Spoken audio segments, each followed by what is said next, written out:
po, nag-i-industry po, mga alas 10 na po ng hapon. Yan po, naka-compro po dito po ngayon sa Puerto Libag sa third floor po sa bahay namin. Ngayon, hindi pa ko pupunta sa water refilling kasi nga, papahinga lang sa video maaga sa umising ganyan mga lods. YouTube TV po, Joey TV. May bagong compro po.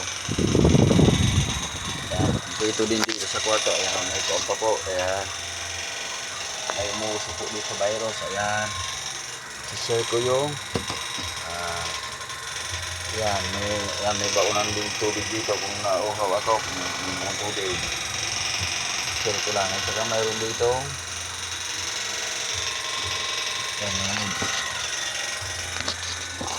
mayroon dito, ayan po, yung lagaan ng kape.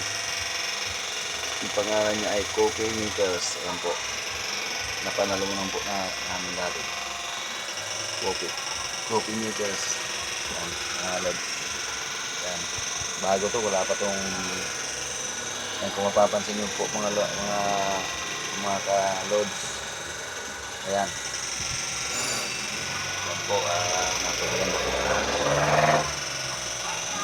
Gusto ko po nakapagaganda po ng chef. Ayan po, pinakita ko na po siya. Tapos pagpito din dito mga lods. Ayan,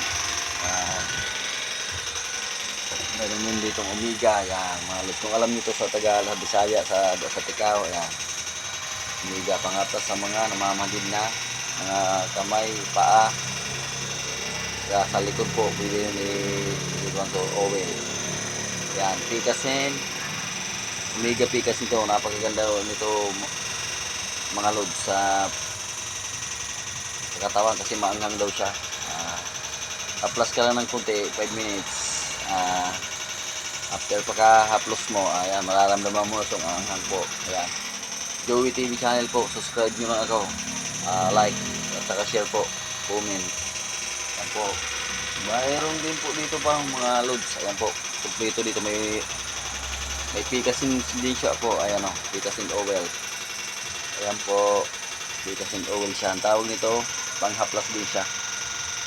Ayan, Picasen oil po. Dalawang kasi itong pangkunan sa katawan, mga loads. Ayan, kaya mabisa daw ito rin po. Ayan, Picasen oil. Meron pa, may share pa ako.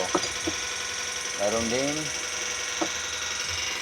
po din Tiger Balm. Ayan po, meron din Tiger Balm siya. Pag napapansin niyo po ay nakabuti lang siya na maliit. Ayan, babasagin siya mga kalods.